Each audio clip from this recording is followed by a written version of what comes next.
Welcome to section 3, less mixins. In our previous section, less variables, we covered storing repetitive data in easy to remember and reuse named variables. This allowed us to store things like color values, font weights, even folder paths in the form of a string variable.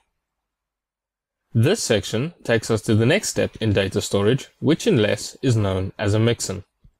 A mixin could be described as a variable with multiple properties. With variables, you would normally be storing a single property value.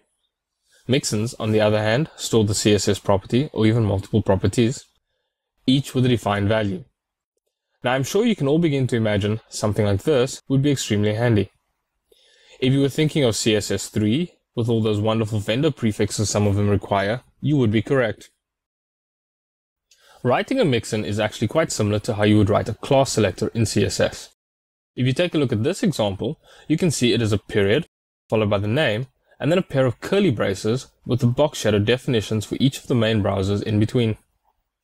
This is a pretty simple example to get you started, but they can be expanded further to simplify using CSS3 animations. They can be made even more flexible with parameters. They can really be used for any repetitive group of CSS definitions you wish to simplify and reuse. Now that mixins make a bit more sense, we can move on to our next video, working with mixins, and take a look at some real-world scenarios to give you a better idea of what they can really do.